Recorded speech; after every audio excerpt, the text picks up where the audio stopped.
الحمد لله نحمده ونستعينه ونستغفره ونؤمن به ونتوكل عليه ونعوذ بالله من شرور أنفسنا ومن سيئات أعمالنا من يهده الله فلا مضل له ومن يضلله فلا هادي له ونشهد أن لا إله إلا الله وحده لا شريك له ونشهد أن سيدنا وسندنا ونبينا ومولانا محمدا عبده ورسوله أما بعد فأعوذ بالله من الشيطان الرجيم بسم الله الرحمن الرحيم وما آتاكم الرسول فخذوه وما نهاكم عنه فانتهوا واتقوا الله قال النبي صلى الله عليه وسلم صلوا كما رأيتموني أصلي آمنت بالله صدق الله العظيم وصدق رسوله النبي الكريم ونحن على ذلك من الشاهدين والشاكرين والحمد لله رب العالمين۔ ایک مرتبہ سب حضرات درود شریف پڑھیں۔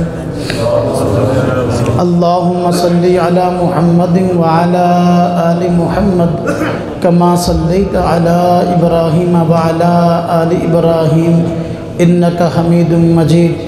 اللہم بارک علی محمد وعلی آل محمد کما بارکت علی ابراہیم وعلی آل ابراہیم انکا حمید مجید۔ واجب الاحترام بزرگوں اور دوستوں، مسلک اہل سنت والجماعت سے تعلق رکھنے والے میرے غیور نوجوان عزیزوں اور بھائیوں، اللہ تبارک و تعالیٰ نے ایمان لانے کے بعد سب سے بڑا اور سب سے اہم حکم جو نازل فرمایا ہے اس کا نام نماز ہے۔ اللہ تبارک و تعالیٰ نے نماز کا قرآن کریم میں جگہ جگہ حکم فرمایا ہے، اور حضور نبی پاک صلی اللہ علیہ وسلم نے بھی نماز کا حکم فرمایا ہے۔ اسلام اور کفر کے درمیان فرق کرنے والی چیز نماز بتلایا ہے۔ جب ایک چیز اسلام لانے کے بعد بہت اہم ہے، اسلام اور کفر کے درمیان فرق کرنے والی ہے، تو اس کی اہمیت ان ارشادات سے معلوم ہو سکتی ہے۔ حضور نبی پاک صلی اللہ علیہ وسلم نے نماز پڑھنے کا اگر حکم دیا ہے تو نماز کا طریقہ بھی بتلایا ہے۔ آپ صلی اللہ علیہ وسلم نے نماز پڑھنے کے طریقے کے متعلق ایک سنہری ارشاد فرمایا صلو کما رأیتمونی اصلی، نماز اس طرح پڑھو جس طرح تم نے مجھے پڑھتے ہوئے دیکھا ہے۔ اب نماز پڑھنے کا حکم ہے، دنیا میں کوئی بھی کام ایسا نہیں جس کو کرنے کا کوئی ڈھنگ طریقہ اور سلیقہ نہ ہو۔ جب نماز بہت اہم حکم ہے تو اس کو بھی ادا کرنے کا کوئی طریقہ ڈھنگ سلیقہ ضرور ہوگا۔ وہ ڈھنگ اور سلیقہ یہی ہے کہ جس طرح حضور نبی پاک صلی اللہ علیہ وسلم نے نماز پڑھی ہے، ہم نے اس طرح نماز پڑھنی ہے۔ آج کل ہمارے معاشرے میں بہت بڑا طبقہ نماز پڑھتا ہی نہیں ہے، اور ایک طبقہ وہ بھی ہے جو نماز پڑھتا ہے لیکن اس کا کہنا یہ ہے کہ نماز جس طرح کی پڑھ لو قبول اللہ نے کرنی ہے، اللہ پاک قبول فرما لیں گے۔ حالانکہ اس حدیث کی روشنی میں یہ بات غلط ہے۔ ایک دن حضور نبی پاک صلی اللہ علیہ وسلم مسجد نبوی میں تشریف فرما تھے۔ ایک صحابی مسجد میں آئے، غالباً نئے نئے مسلمان ہوئے تھے، تو جیسے ان کو نماز آتی تھی جلدی جلدی ایسے نماز پڑھ کر جانے لگے، تو آپ نے ان کو فرمایا قم فصلی فإنک لم تصلی، جاؤ کھڑے ہو کے نماز پڑھو، تم نے نماز نہیں پڑھی۔ حالانکہ نماز تو انہوں نے پڑھی تھی، لیکن انہوں نے نماز حضور کے طریقے کے مطابق نہیں پڑھی تھی، اس لیے آپ نے فرمایا تم نے نماز پڑھی ہی نہیں۔ وہ گئے، جیسے آتی تھی دوبارہ پھر ویسے ہی پڑھ لی۔ آپ نے دوبارہ پھر بلایا، فرمایا قم فصلی فإنک لم تصلی، جاؤ کھڑے ہو کے نماز پڑھو، تم نے نماز نہیں پڑھی۔ دوبارہ گئے، پھر ایسے ہی پڑھی جیسے ان کو آتی تھی۔ آپ نے پھر فرمایا قم فصلی فإنک لم تصلی۔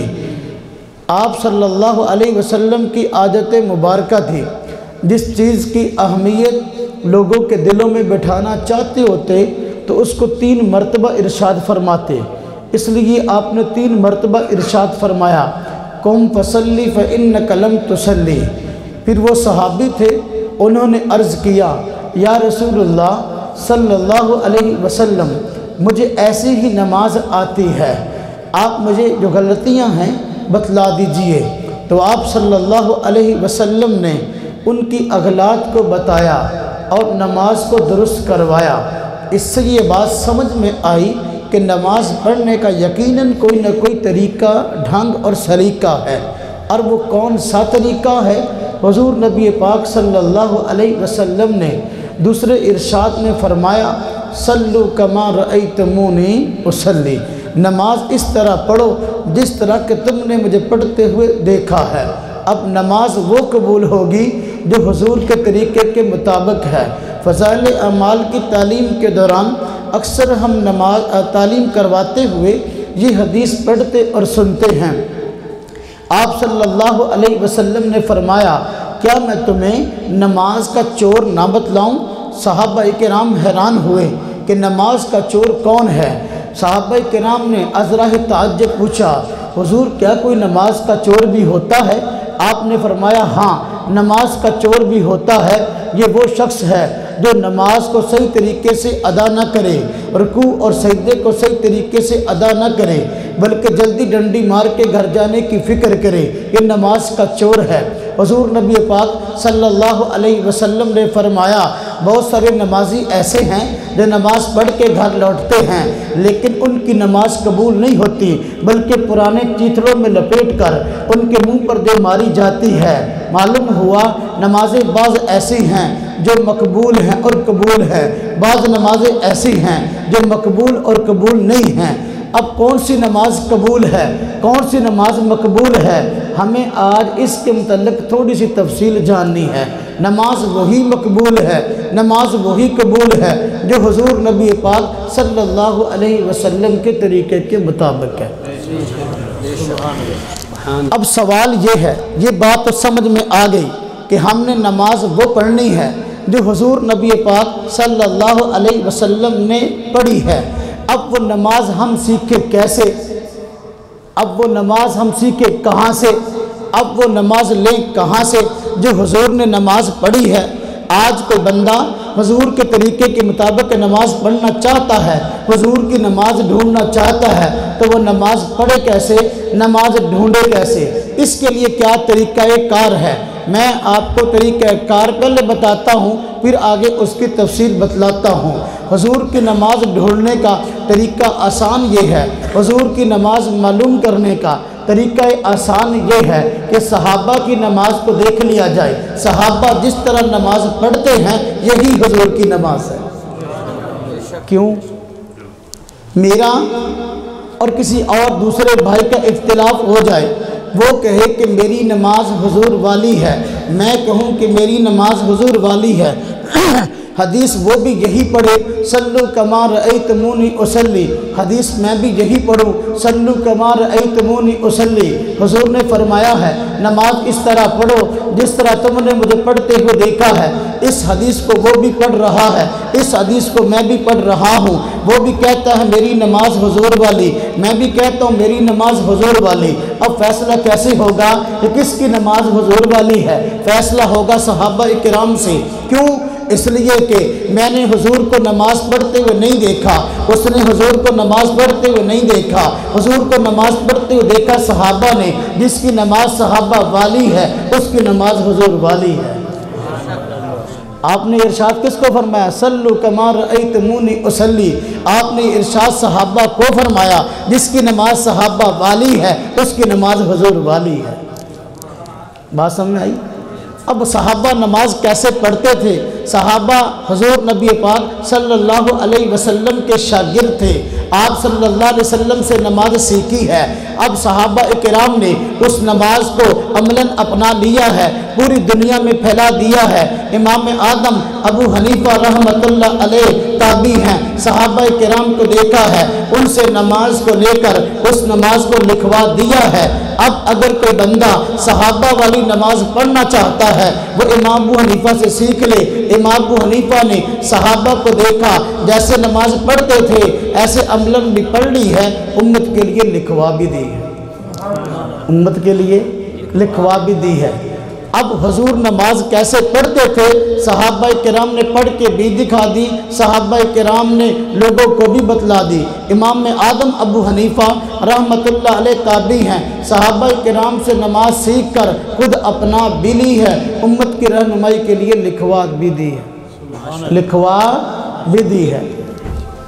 چونکہ میرے استاد نماز میں، میرے استاد نماز کے مسئلہ میں امام اعظم ابو حنیفہ رحمۃ اللہ علیہ ہیں، اس لیے میں اپنی نماز کو حنفی کہہ دیا کرتا ہوں، کیونکہ میں نے جس استاد سے نماز سیکھی ہے میں اس استاد کا تذکرہ کر دیتا ہوں کہ بھئی دیکھو میں نے نماز سیکھی ہے امام اعظم ابو حنیفہ سے، میں نے اپنی نماز کی سند بیان کر دی، یہ میری نماز کی سند ہے، یہ میری نماز کی بنیاد ہے، اس لیے کہ میں نے حضور کو نہیں دیکھا۔ ابو حنیفہ رحمۃ اللہ علیہ نے صحابہ کو دیکھا ہے اور صحابہ کرام نے حضور کو دیکھا ہے۔ اب حضور والی نماز اگر میں پڑھنا چاہتا ہوں تو میں اپنی نماز کو تسلسل کے ساتھ ثابت کر پاؤں گا، تسلسل کے ساتھ دیکھ پاؤں گا، تسلسل کے ساتھ دکھا پاؤں گا، تب میری نماز حضور والی ہوگی کہ محض زبانی جمع کر سے حضور والی نماز بن جائے گی۔ تو میں اپنی نماز کو کہتا ہوں کہ میری نماز نماز حنفی ہے۔ نماز کون سی ہے؟ اب دیکھو بچے مسجد میں قرآن پڑھنے آتے ہیں، ماشاءاللہ بچے قرآن پاک ادرس سے پڑھتے ہوں گے، مسجد میں کلاس لگتی ہوگی۔ اب بچے جب قاعدہ شروع کرتے ہیں تو الف با تا سے کرتے ہیں، جب قاعدہ ختم کر لیتے اس کے بعد ان کو نماز سکھائی جاتی ہے۔ نماز کی چھوٹی سی کتاب ہے جس کا نام ہے نماز حنفی۔ اب اس نماز حنفی کا نام نماز حنفی کیوں ہے؟ اسی وجہ سے ہے کہ وہ نماز امام اعظم ابو حنیفہ رحمۃ اللہ علیہ نے صحابہ کرام سے سیکھ کے ہمیں لکھا دی، ہم تک پہنچا دی ہے۔ جب ہم کہتے ہیں ہماری نماز نماز حنفی ہے، ہم اپنی نماز کی سند بتاتے ہیں، ہم اپنی نماز کی بنیاد بتاتے ہیں، ہم اپنے استاد کا نام بتاتے ہیں، ہم نے یہ نماز سیکھی کس سے ہے۔ حنفی کہنے کا مطلب یہ ہے نماز میں ہمارے استاد امام اعظم ابو حنیفہ ہیں۔ سمجھ آ رہی بات؟ میں آپ کو ذرا تھوڑی سی بنیاد بتا رہا ہوں، پھر آگے انشاءاللہ نماز۔ اب بسا اوقات بندے کے ذہن میں بات آتی ہے کہ بھائی پڑھتے ہو نماز امام ابو حنیفہ رحمۃ اللہ علیہ سے سیکھتے ہو نماز حنفی سے نماز، پھر کیسے کہتے ہو کہ تمہاری نماز حضور والی ہے؟ کیا تم اپنی نماز کا نام نماز محمدی کیوں نہیں رکھتے؟ تمہاری کتاب کا نام نماز حنفی کیوں ہے؟ تمہاری نماز کا نام نماز حنفی کیوں ہے؟ تمہاری نماز کا نام نماز محمدی کیوں نہیں ہے؟ تو میں نے اسی سوال کا جواب دیا کہ میری نماز کا نام نماز حنفی اسی لیے ہے کہ میں پڑھتا ہوں حضور کی نماز، پڑھتا ہوں نماز محمدی، لیکن میں نے یہ نماز محمدی امام ابو حنیفہ سے سیکھی ہے، میں نے یہ نماز محمدی امام ابو حنیفہ سے سیکھی ہے، امام ابو حنیفہ نے یہ نماز صحابہ کرام سے سیکھی ہے، صحابہ کرام نے یہ نماز حضور نبی پاک صلی اللہ علیہ وسلم سے سیکھی ہے۔ یہ نماز کی سند ہے۔ جس طرح کہ ہم حدیث سنتے ہیں تو کہتے ہیں بھی اس کی سند کیا ہے، اس کو روایت کرنے والے کتنے بندے ہیں۔ ہم کوئی حدیث پڑھتے ہیں، اس کے شروع میں حدیث دیکھتے ہیں تو ساتھ سند بھی دیکھتے ہیں۔ یہی نماز کے بارے میں ہے، یہی باقی دین کے بارے میں ہے۔ جو ہم نے دین سیکھا، جو ہم نے نماز سیکھی، امام اعظم ابو حنیفہ رحمۃ اللہ علیہ سے سیکھی ہے۔ امام اعظم ابو حنیفہ رحمۃ اللہ علیہ نے صحابہ کرام سے سیکھی ہے، صحابہ کرام نے حضور سے سیکھی ہے۔ اب جو ہے جو نماز ہم پڑھتے ہیں یہ نماز حنفی بھی ہے، نماز محمدی بھی ہے، اس لیے کہ نماز محمدی اس لیے ہے کہ امام ابو حنیفہ نے اصل نماز محمدی ہی سیکھی ہے صحابہ کرام سے۔ جو نماز حنفی ہے وہ نماز محمدی ضرور ہے۔ بسا اوقات نسبت کرتے ہوئے ہم اپنے آپ کو حنفی بھی کہہ دیتے ہیں۔ ہم کہتے ہیں کوئی بندہ ہم سے پوچھتا ہے تم کون ہو، ہم کہہ دیتے ہیں ہم اہل سنت ہیں، ہم کہہ دیتے ہیں ہم والجماعت ہیں، ہم کہہ دیتے ہیں ہم حنفی ہیں۔ اہل سنت والجماعت حنفی کہنے کا مطلب اپنی دین کی سند کو بیان کرنا ہے۔ اب جب ہم کہتے ہیں ہم اہل سنت ہیں، اہل سنت کا مطلب یہ ہے کہ ہم حضور نبی پاک صلی اللہ علیہ وسلم کے طریقے کو لینے والے ہیں۔ جب ہم کہتے ہیں والجماعت ہیں، والجماعت ہونے کا مطلب یہ ہے کہ ہم کسی عمل کے سنت ہونے نہ ہونے کا فیصلہ صحابہ کرام کی جماعت سے لیتے ہیں۔ جب ہم کہتے ہیں ہم حنفی ہیں تو ہم بتاتے ہیں ہم صحابہ کرام کی جماعت سے دین بدریہ امام ابو حنیفہ لیتے ہیں۔ یہ ہمارے دین کی سند ہے، یہ ہمارے دین کی سند ہے۔ الاسناد من الدین، الاسناد سند بھی یہ دین اسلام کا خاصہ ہے۔ دین اسلام کے علاوہ کتنے ادیان و مذاہب والے لوگ پائے جاتے ہیں، عیسائی ہیں، یہودی ہیں، ہندو ہیں، سکھ ہیں، ان کے پاس اپنے دین کی جس پر عمل کر رہے ہیں کوئی سند نہیں ہے۔ یہ اسلام کا امتیاز ہے کہ ان کے پاس اپنے دین کی سند ہے۔ یہ حضور نبی پاک صلی اللہ علیہ وسلم تک ہمیں یہ دین کیسے ملا، ہم نے یہ دین کہاں سے لیا، اس کی مکمل سند، مکمل ریکارڈ، زنجیر سے زنجیر جڑی ہوئی بتا سکتے ہیں۔ جس طرح کہ دیکھیں یہ بجلی ہے، یہ لائٹیں ہیں، یہ پنکھے ہیں، یہ چل رہے ہیں۔ اب جب ہم بٹن دباتے ہیں تو بجلی چل پڑتی ہے، پنکھا چل پڑتا ہے، لیکن اس بجلی سے، اس پنکھے سے کرنٹ کہاں سے آیا ہے؟ یہ بجلی گھر کے واسطہ سے آیا ہے، یہ ڈیم کے واسطہ سے آیا، ایسے ہی ہے نا جی۔ لیکن درمیان میں ہم دیکھتے ہیں میٹر بھی لگے ہیں، تاریں بھی لگے ہیں، ٹرانسفارم بھی لگے ہیں، ایک لمبی تار ہے، ایک لمبا کنیکشن ہے، ایک لمبا سلسلہ ہے عمود اور کھمبوں کا، جو کہ بجلی گھر تک لے جاتا ہے، جو کہ ڈیم تک لے جاتا ہے۔ یہ بجلی کا تسلسل ہے اور یہ دین کا تسلسل ہے۔ درمیان سے رابطہ کٹ جائے، بجلی بحال رہے گی، پنکھا چلے گا، لائٹ چلے گی؟ نہیں۔ دیکھو جس طرح اس کو تسلسل کی ضرورت ہے، دین کو تسلسل کی ضرورت ہے۔ یہ دین اسلام کا اعزاز ہے کہ اللہ تبارک و تعالیٰ نے اس کو سند جیسی عظیم نعمت عطا کی۔ آج اگر کوئی بندہ کہتا ہے کہ میری نماز حضور نبی پاک صلی اللہ علیہ وسلم والی ہے، آج کوئی بندہ کہتا ہے، اور جب ہم اسے پوچھتے ہیں کہ بھئی تیری نماز حضور والی کیسے ہے، اب وہ کہتا ہے نماز میری حضور والی ہے، لیکن آگے اپنی سند کو بیان نہیں کرتا۔ سند کے بغیر ہم کیسے مان لیں کہ اس کی نماز حضور والی ہے؟ الحمدللہ ہمارے آج کے اس مجلس کا عنوان اور مقصد یہ ہے کہ جو نماز پنج وقتی ہم پڑھتے ہیں بڑے اطمینان، بڑے یقین، بڑے فخر کے ساتھ اور بڑی دل جمی کے ساتھ پڑھیں۔ الحمدللہ ہم جو نماز پڑھتے ہیں یہ واقعی حضور کی نماز ہے، ہم جو نماز پڑھتے ہیں یہ واقعی قرآن کی تعلیمات کی نماز ہے، ہم جو نماز پڑھتے ہیں یہ واقعی سنت نبوی والی نماز ہے، واقعی یہ نماز صحابہ کرام والی نماز ہے۔ چند مسئلے ایسے ہیں جو کہ بسا اوقات نماز کے مسائل میں اہم شمار ہوتے ہیں، اور بسا اوقات کے بندہ اس پر سوال کرتا ہے کہ آپ یہ نماز جو پڑھتے ہیں اس عمل کے متعلق آپ کے پاس حدیث کیا ہے؟ اگرچہ میں نے سند بتا دی ہے، سند بتانے کے بعد تفسیر بتانے کی ضرورت نہیں رہتی، میں نے سلسل بتا دیا، لیکن پھر بھی الحمدللہ میں اپنے ساتھیوں کی دل جمی کے لیے اپنے ساتھیوں کے اطمینان کے لیے اپنی نماز کے دلائل تفصیل سے رکھتا ہوں۔ وقت کی نزاکت کو سامنے رکھتے ہوئے میں اپنی نماز کے اہم مسئلوں کے چند دلائل آپ حضرات کی خدمت میں عرض کروں گا، وگرنہ ان مسائل میں سے ہر مسئلہ ایسا ہے کہ وہ تفصیل طلب ہے اور اس پر کئی گھنٹوں کے دلائل بیان ہو سکتے ہیں۔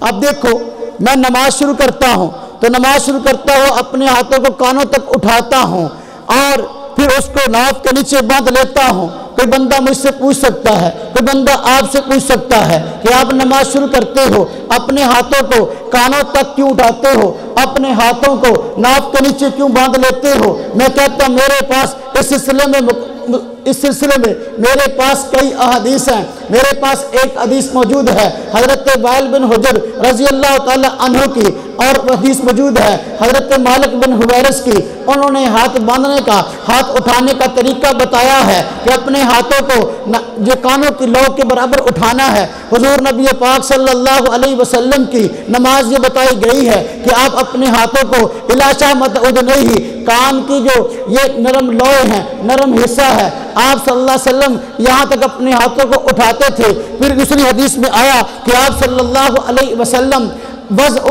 آپ نے طریقہ بتایا ہے کیا وضع ید الیمنا علی الیسرا، کہ ہاتھوں کو باندھنا ہے، دائیں ہاتھ کو بائیں ہاتھ کے اوپر باندھ لینا ہے۔ ایک اور حدیث میں آیا ہے کہ سنت یہ ہے وضع الکف علی الکف، ایک ہتھیلی کو دوسری ہتھیلی کے اوپر جو ہے رکھنا ہے۔ اب ید کا لفظ بھی حدیث میں ہے جس کا معنی ہے ہاتھ، ہتھیلی کا لفظ بھی حدیث میں موجود ہے۔ ایک اور حدیث میں آیا ہے حضور نبی پاک صلی اللہ علیہ وسلم جب نماز شروع کرتے تو پھر اپنے دائیں ہاتھ کو بائیں گھٹنے کے ذریعے پکڑ لیا کرتے تھے، یہاں جو کلائی اور ہتھیلی کے درمیان جوڑ ہے اس کو پکڑ لیا کرتے تھے۔ یہ سارے حضور کے فرمان ہیں۔ ہم نے ان تمام فرمانوں کو دیکھا۔ ایک حدیث میں آیا دائیں ہاتھ کو بائیں ہاتھ پر رکھا۔ عربی زبان میں ہاتھ کا اطلاق یہ ہاتھ کی انگلیوں پوروں سے لے کر ناخنوں سے لے کر کندھے تک ید کا اطلاق ہوتا ہے، لیکن دوسری حدیث میں آیا آپ حضرت علی نے فرمایا وضع الکف علی الکف، ایک ہتھیلی کو دوسری ہتھیلی پر رکھنا ہے۔ اس کا مطلب یہ ہوا ہاتھ اور بازو یہ سارے کا سارا ہے، لیکن ہاتھ ہم نے رکھنا ہے ایک کو دوسرے کی ہتھیلی پر۔ معلوم ہوا یہ تعین ہو گیا۔ پھر دوسری حدیث میں جب فرمایا گیا ایک ہاتھ کے ذریعے دوسرے ہاتھ کے گھٹنوں کو پکڑ لینا ہے، تو اب دیکھو جب ہاتھ میں نے اس طرح باندھا ہے تو میں نے ایک ہاتھ کو ایک ہتھیلی کو دوسری ہتھیلی کے اوپر بھی رکھ لیا، ایک ہاتھ کو دوسرے ہاتھ کے اوپر بھی رکھ لیا، اور میں نے اس کے ذریعے گھٹنے اور جوڑ کو بھی پکڑ لیا ہے۔ اب تمام حدیثوں پر عمل ہو گیا ہے۔ ایک حدیث میں آیا ہے حضور نبی پاک صلی اللہ علیہ وسلم جو ہے جب اپنے ہاتھوں کو باندھتے تھے تو کلائی پر بھی ہاتھ رکھ لیتے تھے۔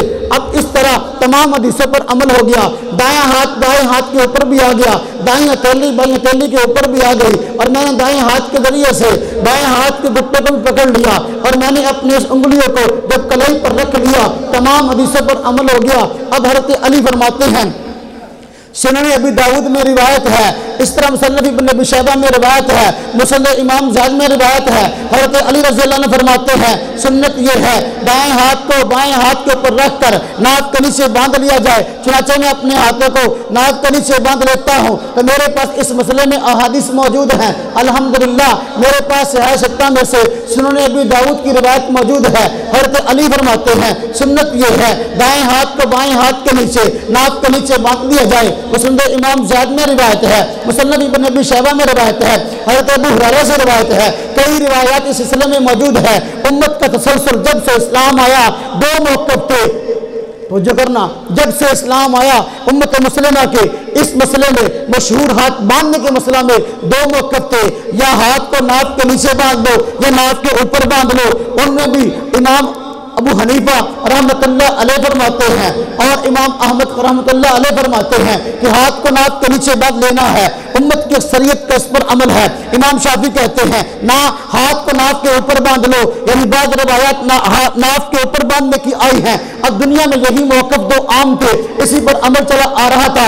امام ترمذی رحمۃ اللہ علیہ جو امام بخاری کے شاگرد ہیں وہ ترمذی شریف کے اندر یہی دو موقف نقل کرتے ہیں۔ اہل علم کی ایک جماعت ناک کے نیچے ہاتھ باندھتی آئی ہے، دوسری جماعت ناک کے اوپر ہاتھ باندھتی آئی ہے، لیکن تیسرا موقف یہاں ہاتھ باندھنا، سینے کے اوپر انہوں نے فرمایا نہ پوری ترمذی شریف کے اندر اس موقف کو نقل نہیں کیا گیا کہ کوئی سنت طریقہ یہ ہو کہ ہاتھ کو سینے کے اوپر باندھنا ہے، یہ سنت طریقہ نہیں رہا۔ میرے بھائیوں، امام شافعی رحمۃ اللہ علیہ کے جتنے ماننے والے ہیں، امام احمد کے جتنے ماننے والے ہیں، امام مالک کے جتنے ماننے والے ہیں، امام ابو حنیفہ کے جتنے ماننے والے ہیں، ان میں کوئی بندہ آپ کو یہ نہیں ملے گا جو کہے گا کہ بھی سینے کے اوپر ہم نے ہاتھ باندھنا ہے۔ ناک کے اوپر کی بات تو آئی ہے، ناک کے نیچے کی بات تو آئی ہے، اب ترجیح ناک کے نیچے ہاتھ باندھنے کی ہے۔ آپ امام کعبہ کو دیکھ لیں، وہ بھی آپ کو یہاں ہاتھ باندھ نظر آئیں گے، آپ کو یہاں ہاتھ باندھ نظر نہیں آئیں گے۔ اس سے بات ثابت ہوئی ہے سنت طریقہ یہ ہے۔ حضرت علی نے فرمایا ہے سنت سے مراد جب صحابی فرمائے تو مطلب یہ ہوتا ہے حضور کا مستقل طریقہ یہ ہے کہ ناک کے نیچے ہاتھ باندھے جائیں، اس لیے میری نماز سنت کے مطابق ہے اور میں ناک کے نیچے ہاتھ باندھتا ہوں تو میرا سنت پر عمل ہے۔ مسئلے بڑے ہیں۔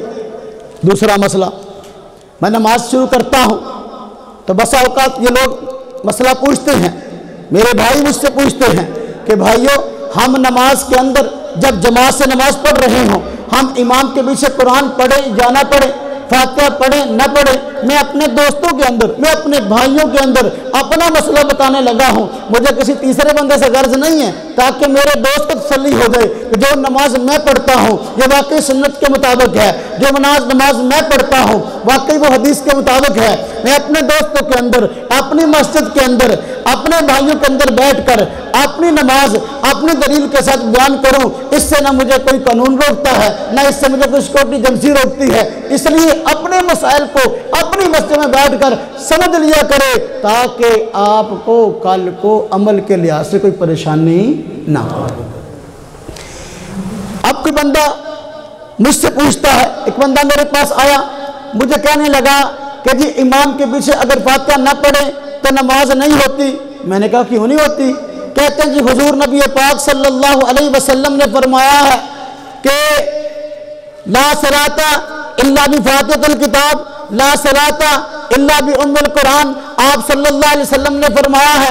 میں نے کہا دیکھو یہ جو حدیث ہے یہ حضور نے فرمائی ہے، آپ کا ارشاد ہے، ہم معنی حضور کا، ہم الفاظ حضور کے لیتے ہیں، معنی بھی حضور کا لیں گے، ہم الفاظ حضور کے لیتے ہیں لیکن معنی صحابی کا لیں گے۔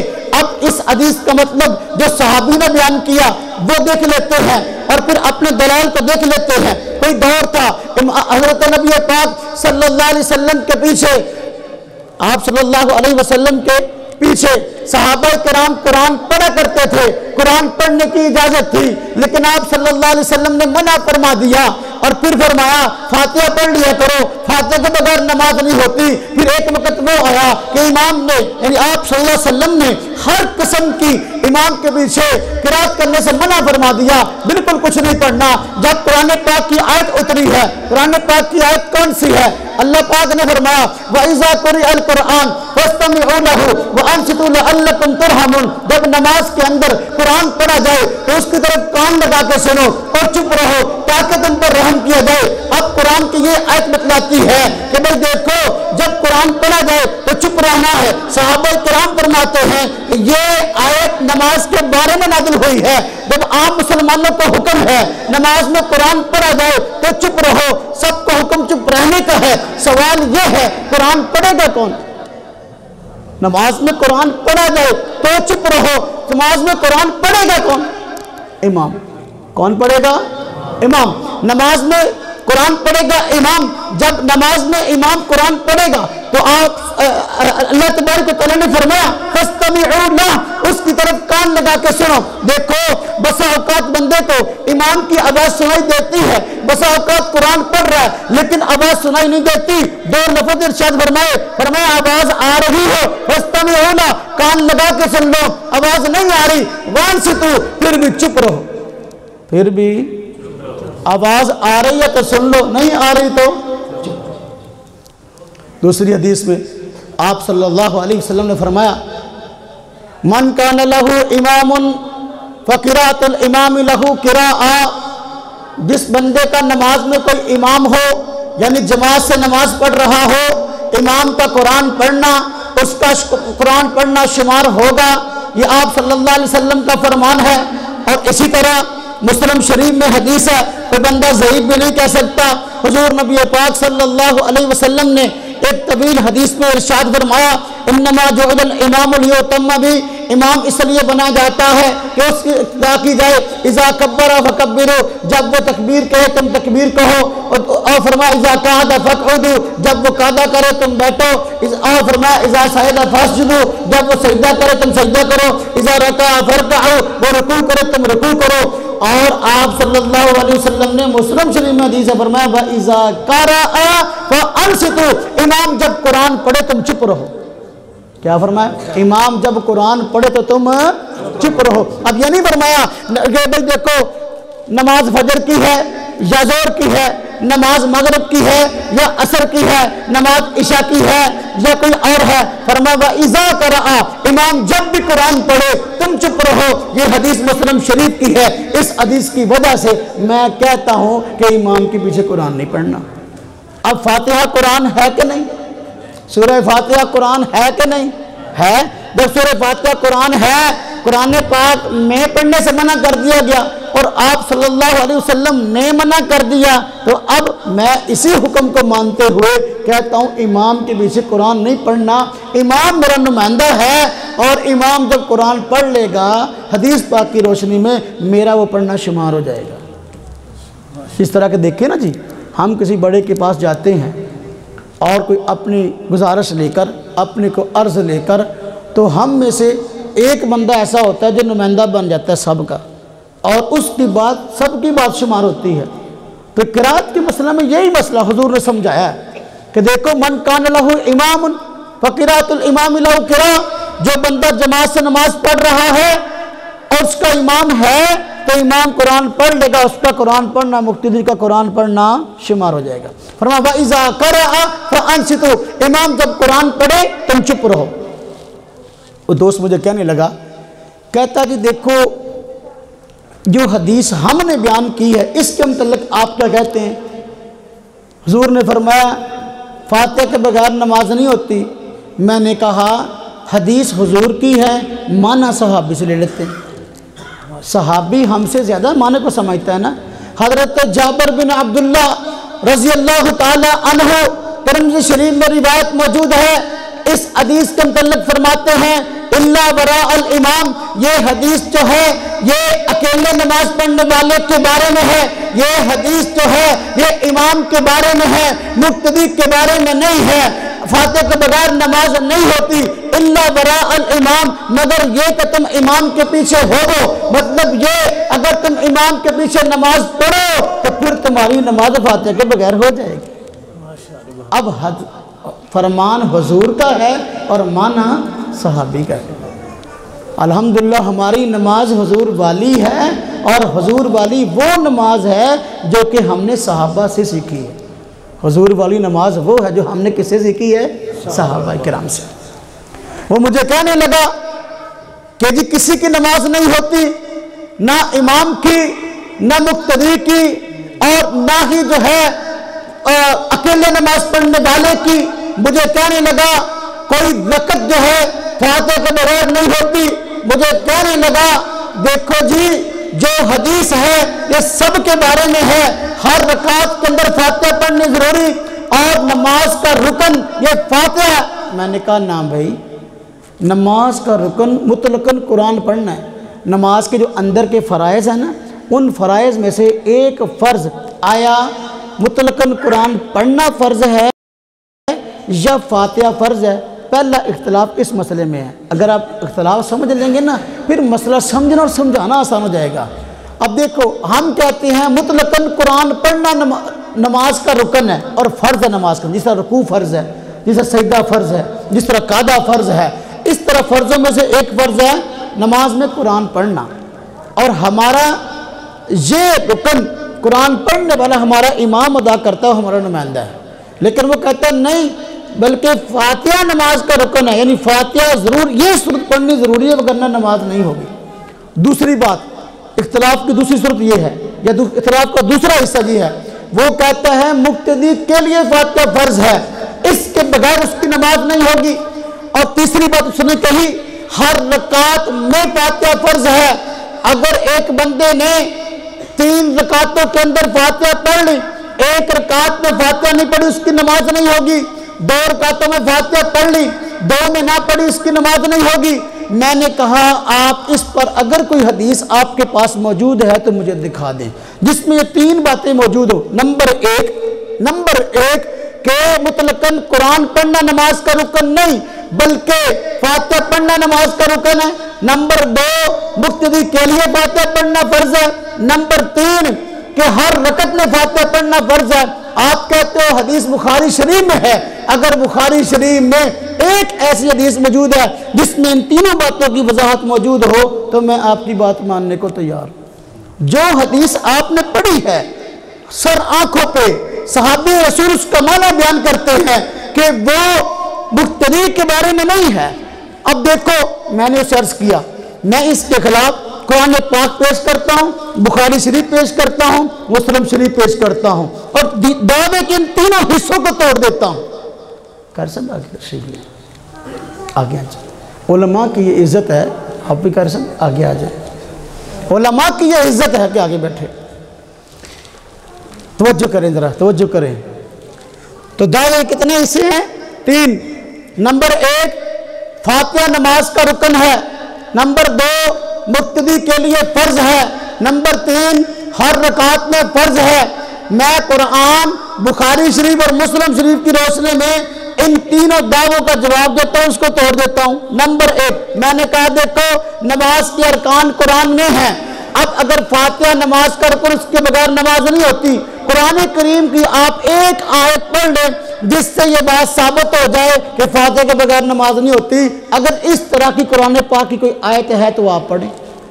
مجھے کہنے لگا آپ اپنے موقع پہ پڑھیں، میں کہ میں پڑھتا ہوں۔ قرآن کریم میں ارشاد ہے فَقْرَؤُوا مَا تَيَسَّرَ مِنَ الْقُرْآنِ، اللہ پاک فرماتے ہیں قرآن میں سے جو آسان لگے اس کو پڑھ لو۔ اب قرآن میں آسان لگے اس کو پڑھ لو، یہ کہاں پڑھنے کا حکم ہے؟ یہ نماز میں پڑھنے کا حکم ہے۔ جب فرمایا گیا جو نماز میں قرآن میں سے آسان لگے اس کو پڑھ لو، اس کا مطلب یہ ہوا مطلب قرآن پڑھنا یہ نماز کا رکن ہے، یہ نماز کا فرض ہے۔ بندہ جہاں سے بھی پڑھ لے فرضیت ادا ہو جائے گی۔ یہ دعویٰ میرا ہے اور میں نے قرآن سے ثابت کر دیا۔ اگر آپ کا موقف یہ ہے فاتحہ کے بغیر نماز نہیں ہوتی، آپ قرآن پاک کی ایک آیت پڑھ دیں جس کا ترجمہ یہ ہو کہ بھئی فاتحہ نماز کے لیے فرض ہے، اس کے بغیر نماز نہیں ہوتی۔ میں نے کہا حدیث کی طرف آ جاؤ۔ حدیث پاک میں بخاری شریف موجود ہے، الحمدللہ ہمارے پاس مسائل میں بخاری شریف کے احادیث بھی موجود ہے، مسلم شریف کی احادیث بھی موجود ہے، اس میں کیا پریشانی ہے؟ میں نے کہا بخاری شریف ہے اور درسی بخاری جو قدیمی کتب خانے کی چھپی ہوئی ہے، جس کے پڑھنے سے آپ بھی عالم بنتے ہو میں بھی عالم بنتا ہوں، اسی صحیح بخاری کا صفحہ نمبر 104 ہے، راوی حضرت ابو ہریرہ رضی اللہ تعالی عنہ ہے اور ان سے یہی روایت جنہوں نے پہلے آپ کو بتائی، صحابی رسول مسجد میں آئے، جلدی جلدی نماز پڑھی، نماز پڑھ کے جانے لگے، آپ نے فرمایا تم فصلی فإنک لم تصلی، کھڑے ہو جاؤ، کھڑے ہو کے نماز پڑھو، تم نے نماز نہیں پڑھی۔ 3 مرتبہ اس طرح ہوا، اس صحابی نے پھر عرض کیا یا رسول اللہ صلی اللہ علیہ وسلم مجھے نہیں آتا تفصیلی طریقہ، میری اغلاط کیا ہے، اصلاح فرما دیجئے۔ اب آپ صلی اللہ علیہ وسلم نے جب اغلاط کی اصلاح فرمائی ہے تو بتایا نماز پڑھنی کیسے ہے، اطمینان کے ساتھ نماز پڑھنے کی تفصیل بتائی ہے اور طریقہ بتایا ہے۔ جب قرآن پاک پڑھنے کی باری آئی ہے آپ نے انہیں نہیں کہا کہ بھئی دیکھو اگر تم فاتحہ نہ پڑھو گے تمہاری نماز نہیں ہوگی، حضور نے نہ فرمایا، اس لیے کہ وہ تو منفرد تھا اور اکیلے نماز پڑھنے والے پر فرض کو ادا کرنا ضروری ہے بکول تمہارے جو فرض ہوتا ہے اور تم کہتے ہو بھئی دیکھو یہ نماز کا رکن ہے، اس کو ادا کرنا منفرد پر بھی ضروری ہے، مقتدی پر بھی ضروری ہے، امام پر بھی ضروری ہے۔ وہ اکیلا نماز پڑھ رہا تھا، اگر یہ نماز کا رکن ہوتا یعنی فاتحہ کی قرات، آپ فرماتے فاتحہ ضرور پڑھا کرو، اس کے بغیر نماز نہیں ہوگی، جبکہ آپ نے فرمایا قرآن میں سے جو آسان ہو اس کو پڑھ لیا کر۔ کیا فرمایا؟ لیکن جو قرآن آتا ہو اس میں جو آسان لگے اس کو پڑھ لیا کر۔ اس سے کیا بات سمجھ میں آئی؟ نہیں ضرور نہیں۔ الحمدللہ ہماری روٹین ہے 4 گھنٹے بولتے پانی نہیں پیتے، یہ ہماری روٹین ہے۔ تو بات سمجھے کیا سمجھا رہا تھا؟ آپ نے کیا فرمایا صحابی کو کہ جو تمہیں قرآن آسان لگے اور تمہیں آتا ہو اس کو پڑھ لیا کرو۔ بخاری شریف کے اسی حاشیہ کو دیکھو، اس حدیث کے حاشیہ میں محشی فرماتے ہیں الا علامہ محدث احمد علی سہارنی پوری رحمۃ اللہ علیہ فرماتے ہیں یہ حدیث اس بات کا واضح ثبوت ہے کہ واقعی نماز کا رکن مطلقاً قرات ہے، نماز کا رکن فاتحہ نہیں ہے۔ اگر نماز کا رکن فاتحہ ہوتی حضور یہاں اس کو فرماتے کہ بھائی تو فاتحہ ضرور پڑھنا، وگرنہ تیری نماز نہیں ہوگی۔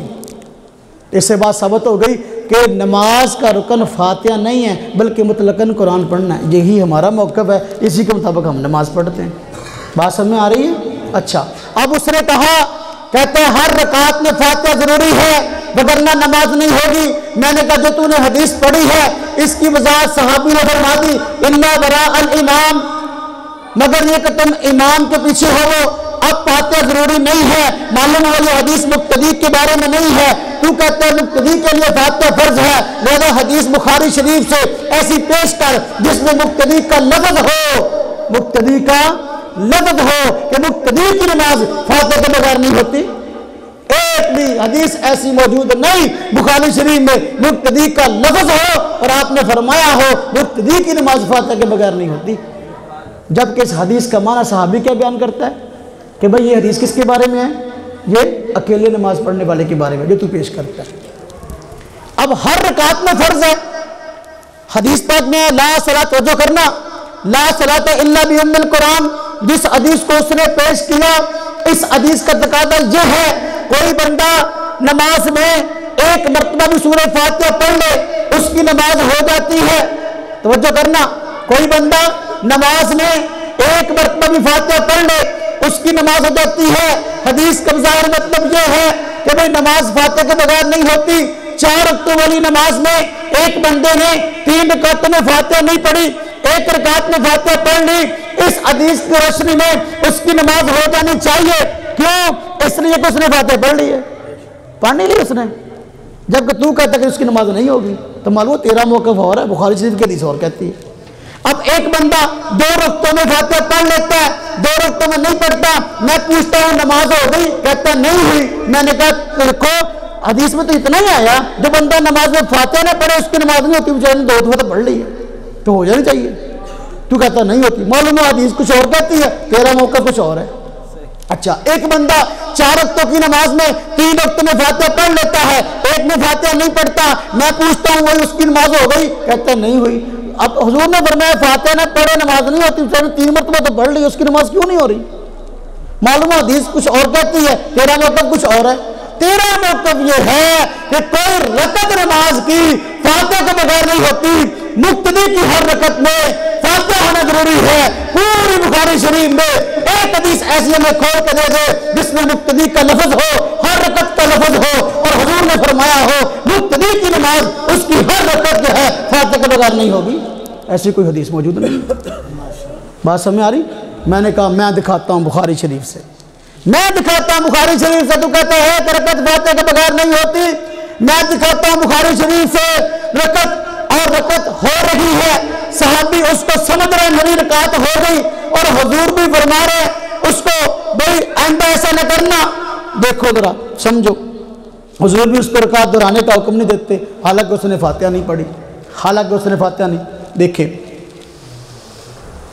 ایک صحابی تھے جن کا نام ہے حضرت ابو بکرہ رضی اللہ تعالی عنہ، میں بخاری شریف ساتھ لایا ہوں، کتابیں میری کار میں پڑھی ہیں، کسی نے دیکھنی میں دکھا سکتا، میں ہوائی فائرنگ نہیں کرتا، میں اپنے ساتھیوں کو اطمینان دلانے آؤں کہ میں جو نماز پڑھتا ہوں وہ صحیح ہے، وہ کتابیں ساتھ لایا ہوں تاکہ کسی نے کتاب دیکھنی بھی ہو تو میں دکھا سکوں۔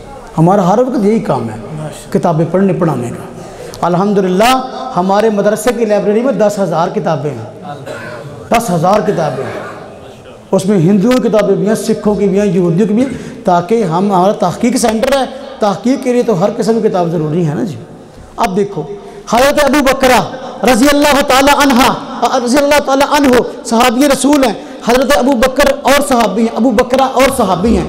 اب نماز کھڑی تھی، آپ صلی اللہ علیہ وسلم نماز پڑھا رہے تھے، حضرت ابو بکر لیٹ آئے، جس طرح کہ ہمارے یہاں بس اوقات اس طرح ہوتا ہے، جوتا اتارا، دیکھا تو حضور نبی پاک صلی اللہ علیہ وسلم رکوع میں جا چکے ہیں اور رکوع میں صحابہ بھی جا چکے ہیں۔ حضرت ابو بکر تشریف لائے، جوتی اتاری، دیکھا تو حضور رکوع میں ہیں۔ اب اس رکعت کو پانے کا لالچ پیدا ہوا کہ بھئی حضور اٹھ جائیں گے پھر رکعت چلی جائے گی، اس لیے جہاں جوتے اتارے وہی رکوع کے اندر جھک گئے اور رکوع کو جھکتے ہوئے صفوں کراس کرتے ہوئے آگے صحابہ کرام میں جا کر مل گئے ہیں۔ جب آپ صلی اللہ علیہ وسلم نماز پوری کی ہے، صحابہ کرام نے حضور کو بتایا، حضور انہوں نے ایسا کیا ہے، فرمایا کیا کیا؟ یہ کیا، جوتا اتارا، وہی جھک گئے، نماز نیت لی، رکوع کی حالت میں چلتے ہوئے تشریف لائے ہیں، پھر صفوں میں آ کے ملے ہیں۔ آپ نے فرمایا اللہ پاک تیری حرص کو زیادہ کرے، آئندہ ایسا نہ کرنا، توجہ کرنا، اللہ پاک تیری حرص کو زیادہ کرے، تو نے جو کام کیا، ہاں جی جھکتے ہوئے اس طرح چل کر آئے ہو، آئندہ اس طرح نہ کرنا۔ نماز میں چلنا پھرنا تھوڑی ہوتا ہے۔ فرمایا دیکھو نماز کا جو حصہ تمہیں مل جائے اس کو پڑھ لو، جو نہ ملے کھڑے ہو کے بعد میں پڑھ لو، امام کے ساتھ جو حصہ نماز کا مل گیا اس کو پڑھ لو، ٹھیک ہے پوری ہو گئی، جو رہ گیا وہ کھڑے ہو کے اپنی پڑھ لو، آئندہ اس طرح نہ کرنا، چل کر آئے اس طرح۔ اب توجہ کرنا، اب حدیث بتا رہی ہے حضور نبی پاک صلی اللہ علیہ وسلم نے اس صحابی کی اس رکعت کو شمار کر لیا، حالانکہ اس نے فاتحہ پڑھی نہیں تھی۔ ابو بکر کہاں آئے، کب آئے؟ رکوع میں۔ حضور نے نہیں فرمایا جو کھڑا ہو ایک رکعت میں تو نے فاتحہ نہیں پڑھی، 3 پاؤں میرے پیچھے پڑھ ہی لیں، تیری نماز نہیں ہوئی۔ یہ کہتا ہے 3 رکعتیں میں فاتحہ پڑھ لے، ایک میں نہ پڑھ نماز نہیں ہوتی، ہر رکعت میں فاتحہ ضروری۔ حضرت ابو بکر نے فاتحہ نہیں پڑھی تھی، جب آپ نے فاتحہ نہیں پڑھی رکوع کے اندر آ کے شامل ہوئے، حضور نبی پاک صلی اللہ علیہ وسلم نے جہاں ان کی غلطی تھی اس کی اصلاح کر دی، لیکن کھڑے ہو کر رکعت نہ ابو بکر نے پڑھی نہ حضور نے پڑھنے کا حکم دیا، بلکہ رکعت کیا پوری نماز ان کے موقف کے مطابق تو پوری پڑھنی چاہیے تھی، اس لیے کہ جس رکعت میں فاتحہ نہ پڑھی جائے نماز پوری نہیں ہوتی، جبکہ حضور اس نماز کے پوری شمار فرما رہے ہیں اور صحابہ بھی پوری سمجھ رہے ہیں۔ اس لیے ہم کہتے ہیں ہم نے نماز سمجھی کس سے؟ صحابہ سے امام ابو حنیفہ نے، اور انہوں نے ہمیں بتا دیا بھی صحابہ یہ نماز یوں پڑھتے تھے اور حضور کی نماز یہ تھی۔ اب دیکھو اگر نماز فاتحہ کے بغیر رکعت نہیں ہوتی تو پھر وہ صحابی وہاں جھک کر آتے؟ مجھے آپ بتائیں، جھک کر آتے؟ فہم صحابی کیا ہے؟ صحابی کیا سمجھتا تھا؟ ان کو کیا لالچ تھا کہ جوتے اتارتے ہی وہاں جھک گئے اور چلتے ہوئے صف میں آئے ہیں؟ ان کو اس بات کا ڈر تھا نا کہ میرے وہاں صف میں پہنچتے ہوئے حضور نبی پاک صلی اللہ علیہ وسلم کہیں رکوع سے اٹھ نہ جائیں تو میری رکعت رہ جانی ہے۔ معلوم ہے صحابی بھی سمجھتا ہے کہ رکوع میں مل جاؤ تو رکعت ہو جاتی ہے، حالانکہ فاتحہ اس نے پڑھی نہیں ہے۔ بات سمجھ میں آ رہی کہ نہیں آ رہی آپ کو؟ حدیث کہاں ہے؟ بخاری شریف میں، تو آپ سینہ تان کے کہہ سکتے ہیں الحمدللہ میرے پاس اپنے اس موقع پر بخاری شریف کی حدیث موجود ہے اور میں دکھا بھی سکتا ہوں، تو مسلم شریف کی حدیث موجود ہے جس میں آپ نے فرمایا وَإِذَا قَرَأَ فَأَنصِتُوا، ہاں جی وَإِذَا قَرَأَ فَأَنصِتُوا، جب قرآن امام پڑھے تو چپ رہے۔ اب یہ حدیث بخاری شریف کی تو ضعیف بھی نہیں ہوتی، جب ضعیف بھی نہیں ہوتی تو پھر میں نے قرآن کی آیت بھی پیش کر دی، میں نے حضرت ابو بکر کا عمل بھی پیش کر دیا، تو دعوے کے 3 ہی حصے تھے۔ نمبر 1 فاتحہ نماز کا رکن اور فرض ہے، نہ یہ دعویٰ قرآن میں ہے اور نہ یہ بخاری شریف میں ہے۔ دوسرا دعویٰ تھا مقتدی کے لیے فرض ہے، نہ یہ دعویٰ قرآن میں ہے نہ یہ بخاری شریف میں ہے۔ تیسرا دعوے کا حصہ تھا ہر رکعت میں فاتحہ فرض ہے وگرنہ رکعت نہیں ہوگی، جبکہ بخاری شریف میں اس کی ترتیب موجود ہے۔ حضور نبی پاک صلی اللہ علیہ وسلم حضرت ابو بکر کی رکعت کو اور نماز کو شمار فرمارے، دوبارہ پڑھنے کا حکم نہیں دیا۔ اور مجھے کہنے لگا حضرت ابو ہریرہ رضی اللہ تعالیٰ عنہ سے منقول ہے کہ آپ نے اپنے کے مخاطب کو فرمایا تھا اقرأ بہا فی نفسک۔ پوچھنے والے نے پوچھا کبھی ہم امام کے پیچھے ہوتے ہیں، جب امام کے پیچھے ہوں تو اب کیا کیا کریں؟ تو حضرت ابو ہریرہ نے فرمایا اقرأ بہا فی نفسک، اس کا وہ معنی کرتا ہے کہ بھئی اس کو دل میں پڑھ لیا کر۔ کہتے اس سے معلوم ہوا کہ جماعت سا نماز پڑھ رہے ہوں تو اب امام کے پیچھے پڑھنی ہے۔ حالانکہ پہلی بات تو یہ ہے، یہ مستقل مسئلہ، قرات زبان کا فعل ہے یا دل کا فعل ہے؟ زبان کا فعل ہے۔ ایک بندہ نماز پڑھتا اللہ اکبر، نماز نہیں کہ زبان بالکل نہیں ہلاتا، دماغ کے اندر جو ہے نا وہ اب پڑھ رہا ہے جو بھی پڑھ رہا ہے نماز ہو جائے گی اس کی؟ نہیں۔ تو اقرا فی نفسک کا مطلب کیا ہوا پھر؟ جی میں پڑھ لیا کر، تو قرأت زبان کا فعل ہے، اس کا مطلب ہے او بھائی اس کی طرف دھیان دے لیا کر۔ دھیان دینا اور بات ہے، میں زبان میری بند ہے، میں قرأت نہیں کر رہا، امام میرا جو ہے قرآن پڑھ رہا ہے تو میں اس کی طرف دھیان دیے ہوئے ہوں، میں اس کی طرف کیا دیے ہوئے ہوں؟ دھیان۔ نمبر 2، نفس کا معنی بسا اوقات جو ہے، نفس کا معنی بسا اوقات جو ہے وہ تنہا بھی ہوتا ہے، اکیلا بھی ہوتا ہے، جس طرح کہ حدیث پاک میں ہے نہیں، ہم اکثر وہ حدیث فضائل اعمال نہیں پڑھتے ہیں، تو آپ نے فرمایا میرا بندہ اگر مجھے تنہائی میں یاد کرتا ہے تو میں اس کو فرشتوں کے مجمع میں یاد کرتا ہوں، ہے کہ نہیں؟ وہاں تنہائی کا لفظ کون سا ہے؟ نفس کا لفظ ہے۔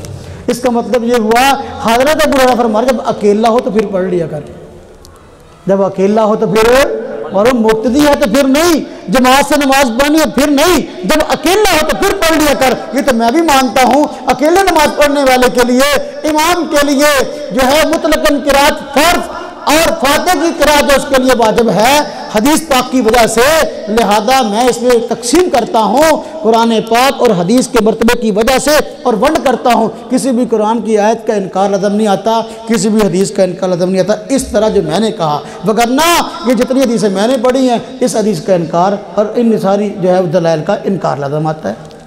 بات سمجھ میں آ گئی؟ اچھا، اللہ اکبر۔ میں اس میں بڑی تفصیل سے بات کرنا چاہتا ہوں، وقت ہی بہت جلدی ہو گیا، آپ تھک تو نہیں گئے؟ اگر ہم نماز تھوڑی تاخیر سے کر لیں اور میں آپ کو تھوڑے سے مسئلے سمجھا دوں تو میرے لیے گنجائش ہے، اگر آپ کہتے ہیں نہیں تو پھر میں بند کر دیتا ہوں۔ کیا فرماتے ہیں آپ؟ جماعت سے نماز تو پڑھیں گے انشاءاللہ، تو مسئلے تھوڑے سے سمجھا دوں؟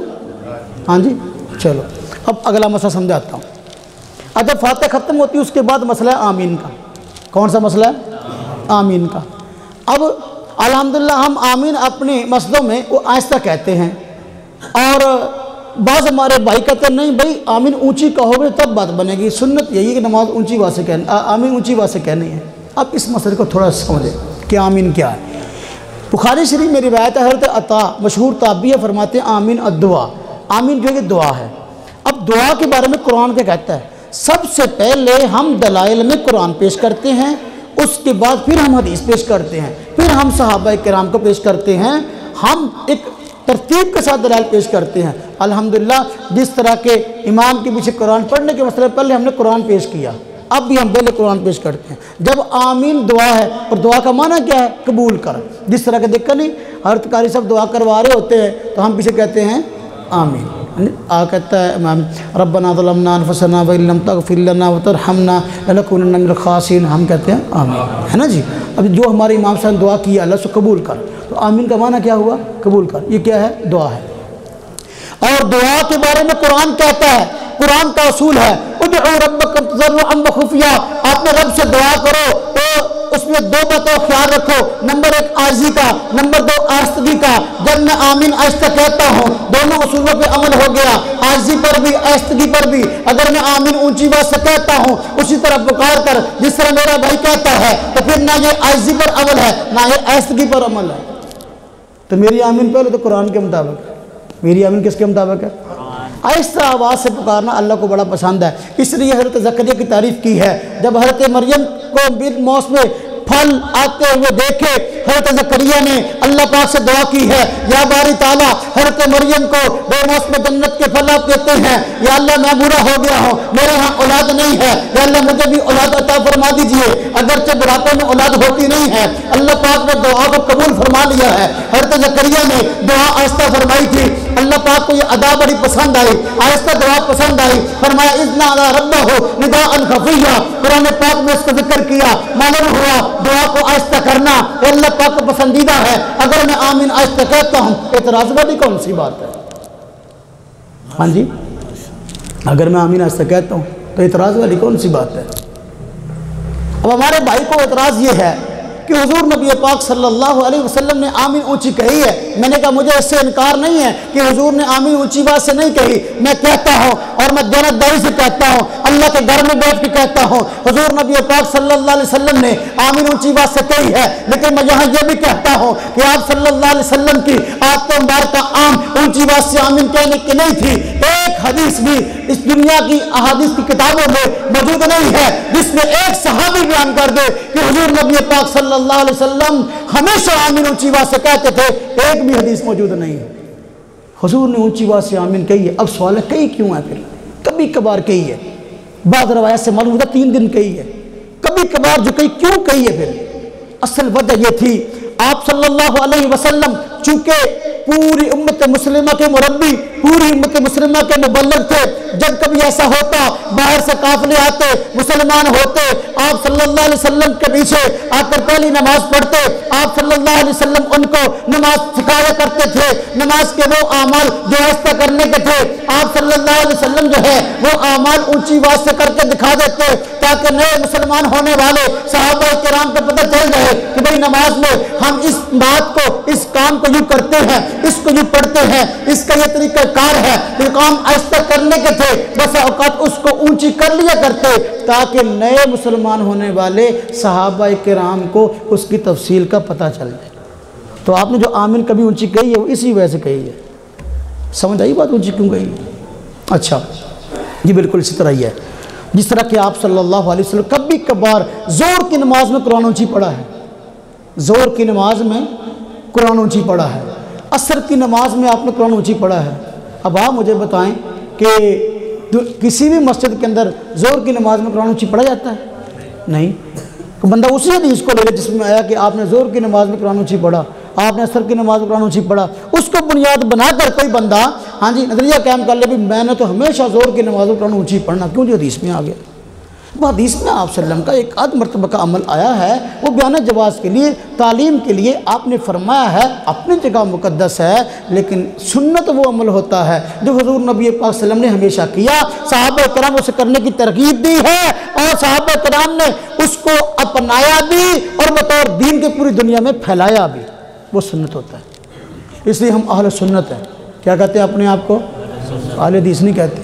حدیث وہ عمل ہوتا ہے جو حضور نے کیا، سنت وہ ہوتا ہے جو حضور نے ہمیشہ کیا، جو آپ نے خود کیا، امت کو کرنے کی ترغیب دی اور امت نے اس کو خود کیا، صحابہ کرام نے کیا اور بطور دین کی دنیا میں پھیلا دیا، وہ سنت ہے۔ اپنے نام کے سامنے لکھتے ہیں ہم اہل سنت۔ سمجھ آئی بات؟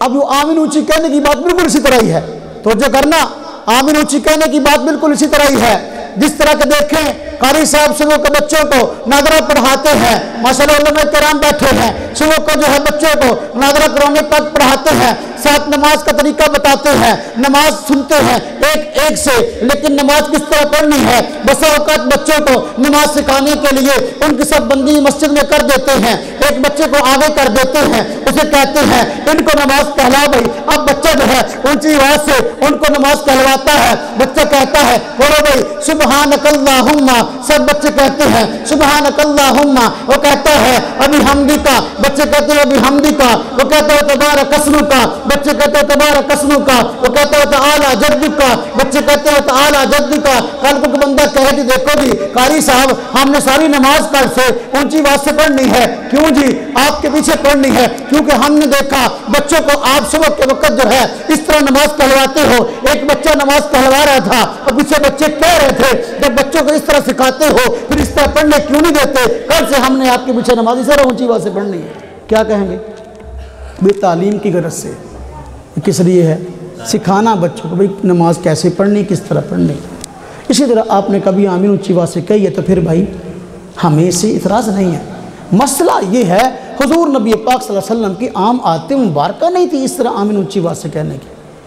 اچھا جب آپ کی عام عادت مبارکہ اونچی آواز سے کہنے کی نہیں تھی اس لیے سنت نہیں ہے۔ ایک جگہ پر اسی طرح ہمارا ایک بھائی پریشان ہوا تو ہم چلے گئے، انہوں نے ہمیں بلایا، کہنے لگے جی آمین پہ گفتگو کرنی ہے، آمین پہ گفتگو کرنی ہے۔ میں نے کہا جی بالکل۔ کہتا جی آمین اونچی آواز سے ہے۔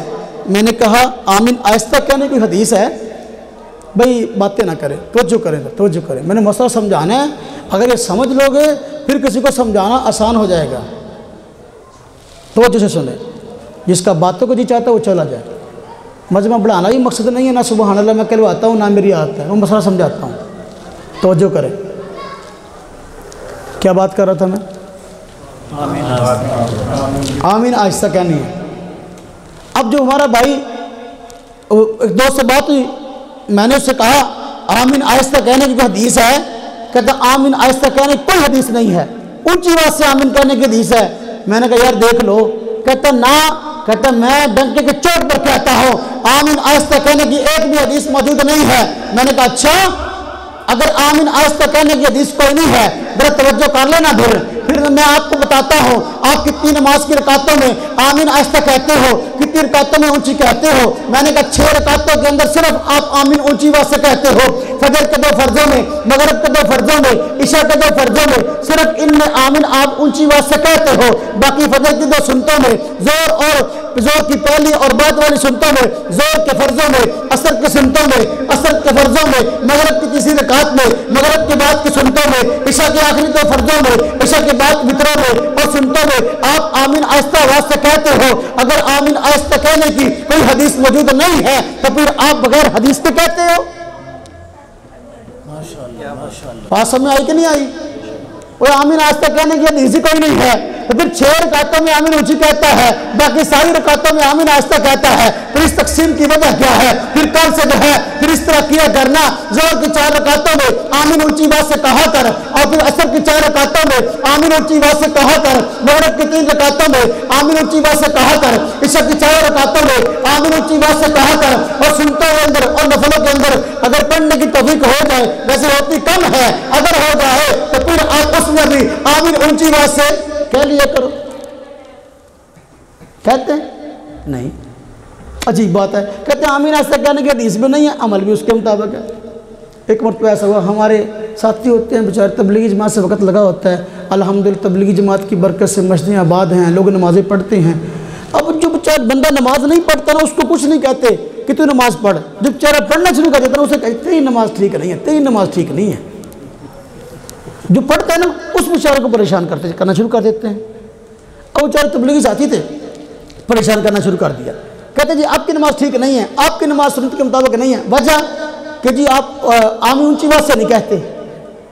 تو میرے پاس آئے، میں نے کہا یار آہستہ آمین کی بھی حدیثیں موجود ہیں اور متواتر سنت آمین آہستہ کہنے کی ہے، لہذا پریشان نہ ہو۔ کہتے وہ ہمیں کہتے ہیں کہ یہودی آمین سے چڑھتے ہیں، تم بھی چڑھتے ہو، لہذا تم تو یہودی ہو، پھر یعنی ہم پر فتوے لگاتے ہیں، ہم کیا کریں؟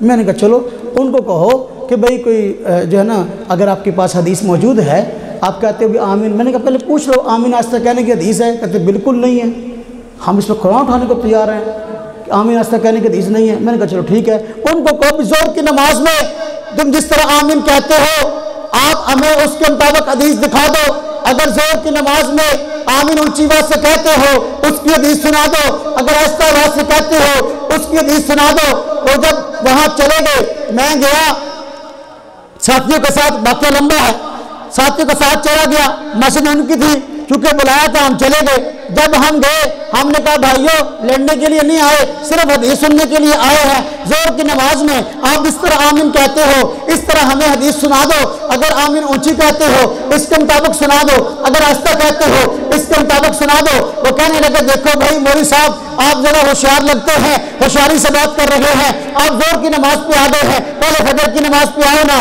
فجر کی نماز پہ آمین اونچی ہے، لہذا پہلے آمین اونچی میں بات کریں گے، اس کے بعد آہستہ میں بات کریں گے۔ میں نے کہا ہوشیاری والی بات کوئی نہیں ہے، بات جانداری والی ہے، کہ میں فجر کی نماز پہ آ جاتا ہوں، لیکن میرا مسئلہ یہ ہے میں سنتوں کو ضروری سمجھتا ہوں، فجر کی سنتیں پہلے ہیں، فرض بعد میں ہے، اگر آپ فجر کی سنتوں میں آمین اونچی بات سے کہتے ہو اس کی حدیث سنا دو، اگر آہستہ بات سے کہتے ہو اس کی حدیث سنا دو۔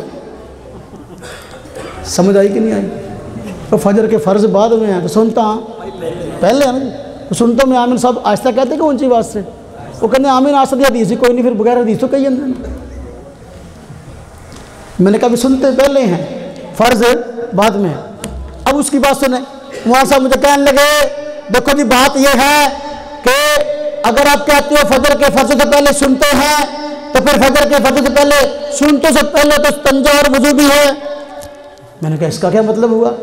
یعنی سنتوں سے پہلے استنجا اور وضو، اس کا مطلب یہ ہوا کہ آپ استنجا کرتے ہو بھی آمین کہتے ہو؟ چلو اگر آپ استنجا کرتے ہو آمین کہتے ہو، اونچی کہتے تو اس کی حدیث سنا دو، اگر آہستہ کہتے تو اس کی حدیث سنا دو۔ اب وہ خود ہی اس کے بندے پریشان ہو کہ ہمارے مولانا صاحب نے کیسی بات کی ہے۔ تو میرے بھائیو الحمدللہ ہمارے پاس احادیث ہیں، دلائل ہیں، ہم دلائل میں ونڈ کرنا جانتے ہیں۔ ہم یہ نہیں ایک طرح کی حدیثوں کو لے لیا دوسری طرح کی حدیثوں منہ پھیر لیا. ہم کہتے ہیں نا مطلب معنی ایسا بیان کرو کسی حدیث کا انکار لازم نہ آئے, کسی حدیث کا انکار لازم نہ آئے. اب دیکھو ان کی مسجد میں جو مجھ پہ اعتراض کرتا ہے نئی نماز کو خلاف سنت کہتا ہے, ان کی مسجد میں امام بھی ہمیشہ آمین اونچی کہتا ہے, مقتدی بھی آمین اونچی آواز سے کہتا ہے. حضور نبی پاک صلی اللہ علیہ وسلم نے حدیث پاک میں آیا ہے کبھی کبھار اونچی آواز سے خود آمین کہی ہے, نہ آپ نے آمین ہمیشہ خود اونچی آواز سے کہی ہے, نہ آپ کے پیچھے آمین صحابہ کرام نے اونچی آواز سے کہی ہے. ہمارا اور ان کا فرق کیا ہوا؟ ہم کہتے ہیں میرے بھائیوں اگر سنت میں عمل کرنا ہے صحابہ کرام کے طریقے کو دیکھ لو, آپ ایک حدیث ہمارے سامنے رکھ دو. حضور نبی پاک صلی اللہ علیہ وسلم کے زمانے میں آپ کے پیچھے تمام صحابہ کرام آمین اونچی آواز سے کہتے رہے ہو. ہم انسان نہیں, اگر ہم ہم آج سے آمین اونچی آواز سے جو وہ کہنا شروع نہ کر دیں. حضور کے پیچھے صحابہ کرام آمین ہمیشہ اونچی آواز سے کہتے رہے ہوں تو پھر مسئلہ ہے. حضور نے کبھی کبھار کئی تعلیم کے لیے کہی ہے, حضور نے ظہر کی نماز میں قرآن کبھی اونچی پڑھا تعلیم کے لیے پڑھا ہے, ٹھیک ہے, لیکن اب کہ مقتدی نے بھی اونچی آواز سے آمین کہنی ہے یہ کسی حدیث پاک میں اس طرح حضور کے پیچھے صحابہ کرام اور آپ وسلم خود ہمیشہ آمین اونچی آواز سے کہتے رہے ہوں, اس طرح کی کوئی حدیث بخاری شریف ترمذی شریف میں نے نہیں دیکھی. کوئی مجھے دکھا دے تو میں عمل شروع کر دوں گا. بات سمجھ میں آئی کہ نہیں آئی؟ آخری بات عرض کرتا ہوں. اور یہ کہنے لگا آمین سے یہودی چڑھتے ہیں. میں نے کہا میں یہودی تو نہ کہو یار, فتویٰ سخت ہے, لیکن ہم جواب دیتے ہیں. دیکھو آمین سے یہودی چڑھتے ہیں, چڑھے گا تو وہ جو آمین نہیں کہے گا. میرا اور آپ کا جھگڑا آمین کے کہنے نہ کہنے میں نہیں ہے, میرا اور آپ کا اختلاف جو ہے آمین کے اونچے اور آہستہ کہنے میں ہے. میں آمین کہتا ہوں, اگر میں آمین نہ کہتا ہوتا تو اس فتوے کی بات بنتی. کہتا جی حدیث پاک میں کہ اونچی آواز سے آمین چڑھتے ہیں. میں کہا آپ لفظ مجھے حدیث میں دکھا دو اونچی آواز کا لفظ. اتنا ہے یہودی آمین سے چڑھتے ہیں, اونچی آواز کا لفظ حدیث میں نہیں ہے, اپنی طرف سے ہے. بات سمجھ میں آئی؟ میں نے کہا حدیث پاک میں یہ بھی آیا کہ یہودی جو ہے وہ سلام سے چڑھتے ہیں. کسے چڑھتے ہیں؟ سلام سے, سلام سے چڑھتے ہیں.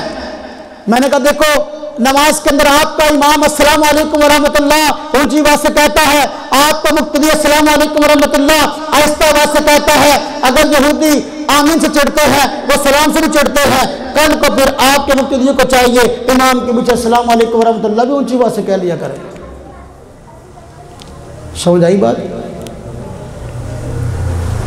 تو آمین کا مسئلہ اپنی جگہ پر حق ہے, آہستہ کہنے کی حدیث بھی اونچی آواز سے لڑنے اور مرنے کا مسئلہ نہیں ہے. ہم کہتے ہیں الحمدللہ اپنی نماز جو ہم پڑھتے ہیں وہ ہماری حدیث کے مطابق ہے. میں نے کہا یار ایک حدیث سناؤ جس میں زور کا لفظ ہو کہ آپ نے زور کی فجر کی تقسیم کی ہے نا, ہم نے تمام نمازوں میں آمین آہستہ, ہمیں تقسیم کر کے آپ نے تقسیم کی ہے, اس تقسیم کی وجہ دکھاؤ. مجھے کہنے لگا مجھ سے آمین اونچی آواز کی حدیث سن لو. میں نے کہا اگر دیکھو آمین زور کی نماز میں اونچی آواز سے کہتے اس کی حدیث سنا دو, اگر آہستہ کہتے پھر اس کی حدیث سنانی پڑے گی.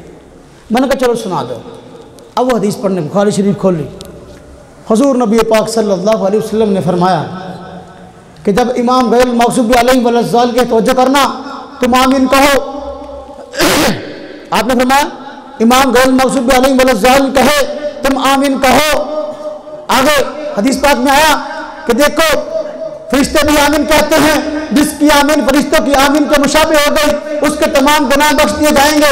میں نے اس سے پوچھا, میں نے کہا یہ حدیث جو ہے اونچی آواز سے آمین کی ہے, مسجد میں بندے بیٹھے ہیں, رحمت کے فرشتے نماز میں موجود ہوتے ہیں. میں ان لوگوں سے پوچھتا ہوں میرے بھائیوں میرے دوستوں, مسجد میں رحمت کے فرشتے موجود ہوتے ہیں, حضور کا فرمان ہے فرشتے بھی آمین کہتے ہیں. اگر فرشتوں کی آمین تم نے کبھی مسجد میں سنی ہے پھر وہ اونچی آواز سے کہتے ہیں. اگر فرشتے آمین کہتے ہیں لیکن تم نے کبھی سنی نہیں ہے, اس سے بات ثابت ہوتی ہے فرشتے آمین آہستہ کہتے ہیں. حضور کا فرمان ہے جس کی آمین فرشتوں کی آمین کے مشابہ ہو گئی اس کے تمام گناہ بخش دیے جائیں گے. ہماری آمین فرشتوں کی آمین کے مشابہ ہے, ہم بھی آمین آہستہ کہتے ہیں, فرشتے بھی آہستہ کہتے ہیں, ہمارے تمام گناہ بخش دیے جائیں گے. اب بات سمجھ میں آ رہی کہ نہیں آ رہی میرے بھائیوں؟ اس طرح کا بیان کبھی آپ نے سنا نہیں نا. آپ کہتے ہیں ہر لفظ سبحان اللہ, میں سبحان اللہ نہیں کروانا چاہتا, میں مسئلہ سمجھانا چاہتا ہوں تاکہ آپ جب نماز پڑھیں آپ کے جی میں نا کہ میں جو نماز پڑھتا ہوں تو وہ تو پتہ نہیں کسی حدیث میں معلوم ہے کہ نہیں, حدیث ثابت. آپ بڑے اطمینان کے ساتھ بڑے دن آپ کسی سے بحث نہ کریں. آپ کسی سے جا کر دنگل فساد نہ کریں. ہم کسی کو ایسی بات نہیں کرتے. ہم اپنی مسجد میں اپنے ساتھیوں کو اپنی نماز کے دلائل بتاتے ہیں تاکہ اطمینان کے ساتھ وہ اپنی نماز پڑھیں, انہیں کسی قسم کا شبہ اپنی نماز کے بارے میں نہ ہو. میں نے کہا یار یہ آہستہ آمین کی, یہ تو آہستہ آمین کی حدیث ہے, تو میری دلیل جو آپ نے پڑھ دی اور ہے ہی بخاری میں, چلو میری دلیل بخاری سے مل گئی. میں نے کہا اونچی آواز کی حدیث سناؤ نا. مجھے کہنے لگا حدیث پاک میں آیا حضور نبی پاک صلی اللہ علیہ وسلم شاہ فرمایا اذا قال الامام غیر المغضوب علیہم ولا الضالین, آپ نے فرمایا قولوا آمین, جب امام غیر المغضوب علیہم ولا الضالین کہے آپ نے فرمایا تم آمین کہو. کہتا اس کا مطلب ہے کہ اونچی کہو. میں نے کہا اونچی کا تو لفظ نہیں, اتنا فرمایا کہ آمین کہو. کہتا حدیث پاک نا قولوا آمین, آمین کہو, اس کا مطلب اونچی کہو. میں نے کہا نہیں, اگر یہی مطلب ہے تو پھر حدیث پاک میں آیا حضور نے فرمایا صلی اللہ علیہ وسلم فرمایا اذا قال الامام ربنا لك الحمد اذا قال الامام سمع اللہ لمن حمدہ قولوا ربنا لك الحمد. آپ نے فرمایا امام جب سمع اللہ لمن حمدہ کہے تم ربنا لك الحمد کہو. اس کا مطلب یہ ہوا کہ پھر ربنا لك الحمد نہیں اونچی بات سے کہنا ہے. کل کو اپنی مسجد میں ربنا لك اونچی بات سے کہہ دو. پھر ہم دیکھیں آمین اونچی کیسے کہتے ہو. ان کا ایک گروہ ہے سندھ کے اندر جو ربنا لك الحمد اونچی آواز سے کہتے ہیں. ربنا لك الحمد اونچی آواز سے کہتا ہے. ہم کہتے ہیں یہاں بھی شروع کرو. بات سمجھ میں آئی؟ الحمدللہ. بس اتنا اطمینان ہو جائے کہ ہم جو نماز پڑھتے ہیں واقعی دلائل سے ثابت ہے. اس عنوان پر میں آخری بات کر رہا ہوں, اگلی بات شروع کرتا ہوں. مسئلہ انشاءاللہ میں نے آپ کو سمجھا کے جانا ہے. مجھے شوگر ہے لیکن مسئلہ سمجھا کے جاؤں گا انشاءاللہ. اب دیکھو میرا وہ بھائی کہتا ہے کہ ہر بندے نے فاتحہ اپنی پڑھنی ہے اور آمین بھی اونچی آواز سے کہنی ہے. آمین کا محل کون سا ہے؟ آمین کا محل فاتحہ کا ختم ہے. آمین کا محل آمین کب کہنی ہے؟ جب فاتحہ ختم ہو. میرے بھائی کے دعوے میں عجیب تضاد ہے. وہ کہتا ہے کہ ہر بندے نے فاتحہ بھی اپنی پڑھنی ہے لیکن آمین جو ہے وہ کہتے ہیں امام کے ساتھ. آمین اسے کہتے ہیں. اب دیکھو جب فاتحہ کا آخر کا محل یہ آمین کا محل ہے, ہر بندے نے فاتحہ اپنی پڑھنی ہے. اگر مسجد کے اندر 100 نمازی موجود ہے, ہر بندے نے فاتحہ اپنی پڑھنی ہے, تو پھر آمین بھی اپنی کہے نا, اور کہے بھی اونچی. جب ایک کی پوری ہو گئی وہ کہے آمین, دوسرے کی پوری ہو گئی وہ کہے آمین, تیسرے کی پوری ہو گئی وہ کہے آمین, چوتھے کی فاتحہ پوری ہو گئی وہ کہے آمین. اب پتہ چلے نا کہ ہر بندہ فاتحہ بھی اپنی پڑھ رہا ہے اور آمین بھی اونچی کہہ رہا ہے. نہ تو آمین اونچی بات سے اس طرح کہتا ہے اور نہ تو فاتحہ اس انداز سے پڑھتا ہے. حالانکہ مسجد کے اندر نمازیوں کے نماز پڑھنے کی سپیڈ تو جیسے نہیں ہوتی. توجہ کرنا. اب دیکھو امام صاحب نماز پڑھ رہے ہیں, اگر سب نے فاتحہ اپنی پڑھنی ہے تو کسی بندے کی سپیڈ تیز ہوتی ہے فاتحہ پڑھنے کی اور کسی کی تھوڑی ہوتی ہے, سلو ہوتی ہے. اب دیکھو کوئی بندہ امام صاحب سے فاتحہ پہلے پڑھ لے گا اور کوئی بعد میں پڑھے گا. جب یہ ہے اب آپ توجہ کرنا. اب امام صاحب ابھی پہنچے مالک یوم الدین پر, بعض بندے کھڑے ہوندے ہیں, اس نے کہا وَلَضَّالِينَ, اب اس کو فاتحہ جہاں, اب آمین یہاں کہنا چاہیے اس کو. امام کہہ رہا ہے ہاں جی مالک یوم الدین, یہ کہہ رہا آمین, وہ کہہ رہا ایاک نعبد و ایاک نستعین, یہ کہتا ہے آمین, وہ کہتا ہے ہاں جی اہدنا الصراط المستقیم, یہ کہتا ہے آمین. ادھر سے اب جس کی فاتحہ پوری ہے وہ کہے آمین. اس طرح نہیں ہوتا. اچھا کچھ لوگ جن کی سپیڈ سلو ہوتی ہے, جب بندے لیٹ آئے ہیں. اب دیکھو جب یہ امام صاحب فاتحہ پڑھ رہا تھا تو اس نے نماز پہلے شروع کر دی, کچھ بندے لیٹ آئے. اب امام پہنچ گیا غیر المغضوب علیہم ولا الضالین پہ, لیکن ابھی مقتدی جو ہے یہ بعد میں آیا, یہ ہے الرحمن الرحیم پہ. اب امام نے کہا ولا الضالین, یہ الرحمن الرحیم کے بعد کہتا ہے آمین. الرحمن الرحیم کے بعد آمین کہاں سے آ گئی؟ جب بندہ لیٹ آیا مالک یوم الدین پر ہے, اب یہ کہتا ہے امام کہتا ہے آمین, یہ بھی کہتا ہے آمین. یہ مالک یوم الدین پر ہے, امام کہتا ہے ولا الضالین, امام کہتا ہے آمین, یہ کہتا ہے مالک یوم الدین کے بعد آمین. نہ مالک یوم الدین کے بعد آمین ہے, نہ ایاک نعبد و ایاک نستعین کے بعد آمین ہے. آمین کب ہے؟ جب فاتحہ ختم ہو. بات سمجھ میں آئی کہ نہیں آئی؟ تو بھئی یا تو امام کے پیچھے فاتحہ پڑھنے کا مسئلہ چھوڑ دے, یا پھر امام کے ساتھ فاتحہ پڑھنے آمین کہنے کا مسئلہ چھوڑ دے. اگر امام کے ساتھ آمین کہنی ہے تو پھر فاتحہ کو چھوڑنا ہوگا. اصل میں یہ حدیث اس بات کی دلیل ہے کہ امام کے پیچھے فاتحہ نہیں پڑھنی. حضور نبی پاک صلی اللہ علیہ وسلم کا فرمان ہے بخاری شریف میں, فرمایا اذا قال الامام غیر المغضوب علیہم ولا الضالین قولوا آمین. اس کا مطلب یہ ہوا امام نے کہنا ہے